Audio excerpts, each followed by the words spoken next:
أشهد أن لا إله إلا الله وحده لا شريك له وأشهد أن محمدا عبده ورسوله اللهم صل وسلم على محمد وعلى آل محمد. Pertama, setelah kita memuji Allah atas karunia nikmat yang dilimpahkan atas kita semua, kemudian bersolawat atas Rasulullah sallallahu alaihi wasallam, tentu kita harus mengucapkan terima kasih kepada orang-orang yang telah banyak berbuat baik kepada kita dan kemudian meminta maaf atas kesalahan-kesalahan yang telah kita perbuat, sekecil apapun, disengaja maupun tidak disengaja. Hadirin hadirat jamaah salat zuhur yang dimuliakan Allah Subhanahu wa taala. Pada bulan Ramadan, kalau kita mengikuti rangkaian kegiatannya, mulai dari malam kita qiyam, kemudian siangnya syam, maka kita akan mendapatkan 4 kompetensi utama. Kompetensi yang pertama adalah kompetensi spiritual. Artinya setiap orang kembali kepada awal tujuan manusia diciptakan, yaitu sebagai hamba yang harus beribadah. Wa ma khalaqtul jinna wal insa illa liya'budun. Kemudian kompetensi yang kedua adalah kompetensi skill. Di bulan Ramadan banyak orang yang menyisihkan waktu luangnya yang sangat sedikit untuk meningkatkan pengetahuan, mengilmui dan mendasari apa yang dia kerjakan dengan keterampilan-keterampilan khusus yang sesuai dengan aturan dan petunjuk. Mulai sekecil-kecilnya misalnya dalam berdoa, kemudian bertingkah laku, semuanya memperbaharui pengetahuannya. Kemudian kompetensi yang ketiga adalah disiplin. Kalau kita ikut rangkaian bulan Ramadan, maka disiplin kita tercipta. 5 menit sebelum datangnya berbuka, kurma sudah ada di tangan. Ketika menjelang imsak, maka orang itu sudah mulai siap-siap meninggalkan segala apa yang dilarang. Disiplin waktu. Dan kemudian kompetensi yang keempat yaitu sosial. Maka orang yang betul-betul mengikuti rangkaian kegiatan Ramadan yang Allah Subhanahu wa taala ciptakan waktunya bagi kita, maka kita akan mendapatkan kompetensi itu tidak hanya sekedar mengikuti kebiasaan dan tradisi tahunan yang ada di umat Islam. Oleh karena itu, apabila rangkaian 4 kompetensi yang Allah Subhanahu wa taala tentukan di bulan Ramadan ini, maka berhaklah orang-orang itu untuk mendapatkan keberkahan Ramadan. Hadirin hadirat yang dimuliakan Allah Subhanahu wa taala, kita meneliti beberapa hadis Rasul tentang keberkahan dan keutamaan bulan Ramadan. Rasulullah sallallahu alaihi wasallam bersabda, "Atakum au ja'akum Ramadanun syahrun mubarak. Iftaradallahu alaikum siyamahu tuftahu fihi abwabul jannah wa tughliqu fihi abwabul jahim wa tuqaddu fihi syayatin fihi lailatun khairun min alfi syahr." Jadi tatkala datang bulan Ramadan, bulan yang penuh berkah ini, diwajibkan atas kita berpuasa. Nah, baru Allah Subhanahu wa taala memberikan kabar kepada kita, kabar gembira, telah dibuka pintu-pintu surga. Bagaimana bahagianya kita?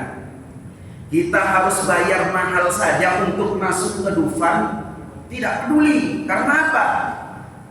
dibayangkan ketika masuk ke Dufan kita akan menemukan kebahagiaan. Apalagi Allah Subhanahu wa Ta'ala telah memberikan kabar kepada kita bahwa di bulan Ramadan pintu surga dibuka. Nah, ada orang yang berangan-angan mendapatkan pintu surga tapi kemudian malas. Oleh karena itu, kompetensi yang pertama harus diingat, yaitu kompetensi spiritual.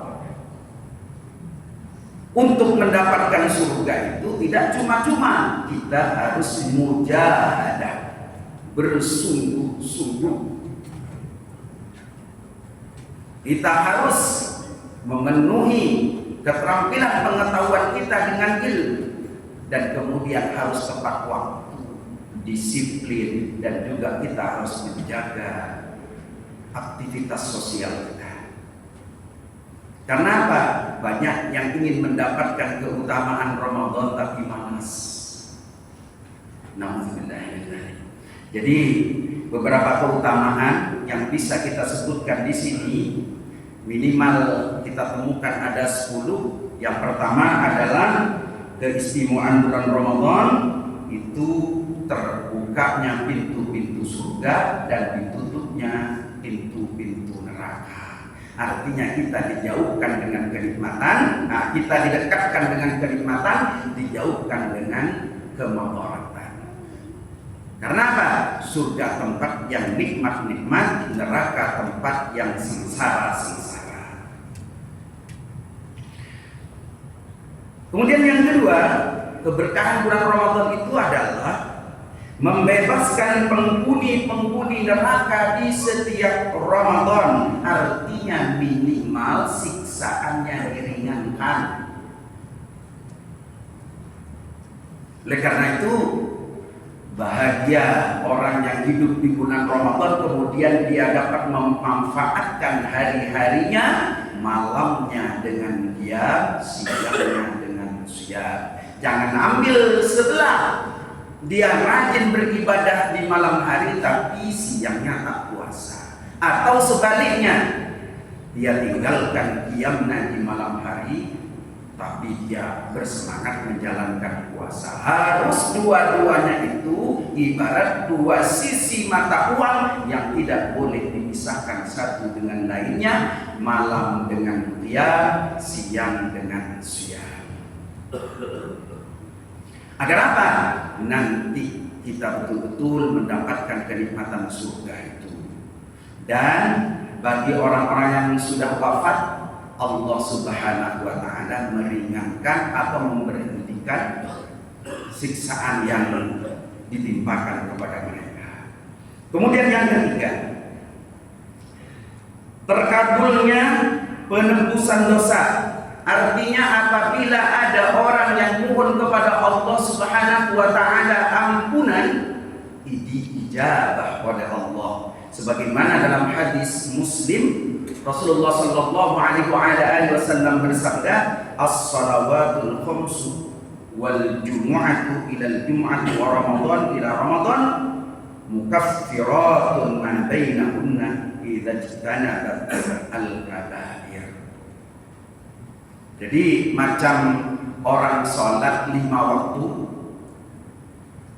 yang dia mohon kepada Allah, maka diampuni oleh Allah dosa-dosanya sampai datang. Kalau dia berdoa di waktu zuhur sampai menjelang asar, dosanya diampuni. Atau di hari Jumat dia mohon kepada Allah, maka ke hari Jumat berikutnya dia ampuni. Dia mohon kepada Allah di bulan Ramadan 1 tahun berikutnya, Allah Subhanahu wa Ta'ala mengampuni dosanya, kecuali orang-orang yang mengerjakan dosa besar. Maka sangat naif sekali apabila di bulan Ramadan orang itu masih sempat-sempatnya mengerjakan kabair. Ada yang meremehkan orang tuanya, ada yang menyiksa sanak keluarganya, bahkan sengaja melakukan penipuan di bulan Ramadan. Nauzubillah. Maka jangan harap angan-angannya itu tercapai dan Allah Subhanahu wa Ta'ala memenuhi permohonannya. Hadirin hadirat yang dimuliakan Allah, kemudian yang keempat, setelah penebusan dosa, Allah Subhanahu wa taala memberikan kepada orang-orang yang ikhlas menjalankan puasa dengan ampunan tiada tara. Rasulullah sallallahu alaihi wasallam menyampaikan kepada kita dalam hadisnya diriwayatkan oleh Bukhari dan Muslim, "Man shoma Ramadhana imanan wa ihtisaban, ghufira lahu ma taqaddama min dhanbi." Yang lalu diampuni. Kurang apa Allah Subhanahu wa taala telah menjanjikan itu? Tidak banyak orang yang berkesempatan hidup di bulan Ramadan ini dengan penuh. Karena apa? Baru akan masuk bulan Ramadan sudah terbentang bendera kuning. Ada yang baru jalan 1 hari sudah terbentang bendera kuning dan banyak orang-orang berkumpul untuk menyelenggarakan jenazahnya. Oleh karena itu yang sehat gunakan waktunya. Jangan kemudian pintar tapi malas, jangan kemudian dia tinggi spiritualnya tapi jelas. Kemudian yang kelima, Allah Subhanahu wa taala akan melipat gandakan orang-orang yang mengerjakan amal shalih di bulan Ramadan dengan 10 kali lipat. Bahkan orang yang memberikan iftar di bulan Ramadan itu pahalanya sama. Ini contoh, pahalanya sama dengan orang yang berpuasa itu sendiri. Maka sekarang orang banyak berlomba-lomba. Setiap masjid menghiasi menerima tamu-tamu Allah Subhanahu wa taala, jamaahnya dengan hati-hati agar setiap yang hadir dari jamaah itu mendapatkan poin atau wadah iftar. Agar apa?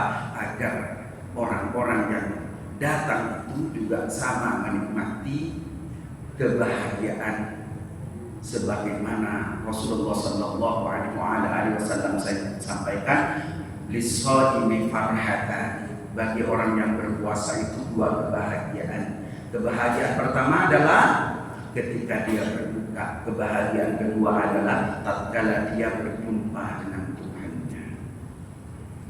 Kemudian yang keenam, pada bulan Ramadan ini paling utamanya bersedekah. Kalau di hari-hari lain sedekah itu seperti menanam 1 biji tumbuh 7 tangkai, kemudian di setiap tangkai ada 100 biji. Pada bulan Ramadan lebih daripada itu. Yufad, dilipat gandakan, kalau 700 menjadi 7.000. Oleh karena itu, mari kita bersemangat untuk berinfak di jalan Allah di bulan Ramadan. Karena kata Rasul sallallahu alaihi wasallam, setelah ditanya oleh para sahabat sedekah mana yang paling mulia, beliau menjawab sedekah yang dikeluarkan pada bulan Ramadan. Kemudian yang ketujuh adalah orang yang menghidupkan Ramadan. Menghidupkan artinya menjadikan malamnya itu sebagai waktu untuk meneteskan air mata.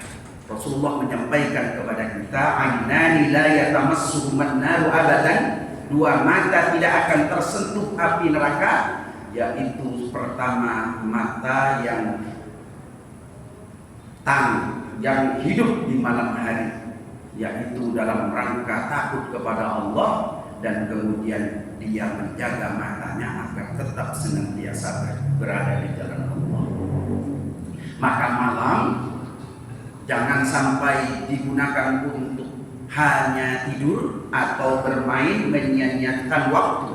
Sebab apa? Rasulullah juga pernah menyampaikan, min husni islamil mar'i tarkuhu ma la ya'ni. Sebaik-baiknya Islam seseorang adalah yang meninggalkan perbuatan yang sia-sia. Kemudian yang ke-8 ini yang paling penting, doa. Ada 3 doa dari orang yang berdoa yang oleh Allah Subhanahu wa taala terkabulkan.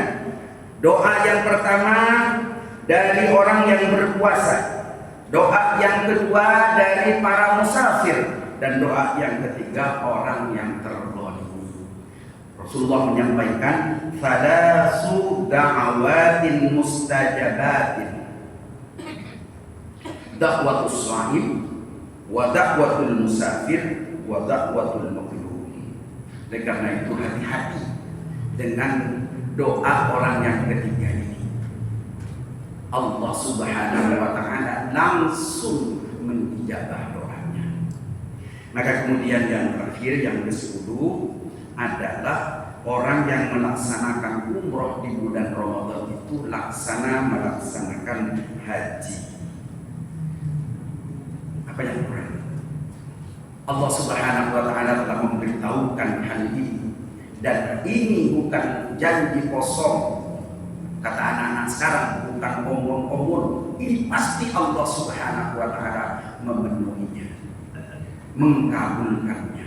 Dan apa yang Rasulullah sallallahu alaihi wasallam sampaikan itu pasti, dan itu harus kita yakini.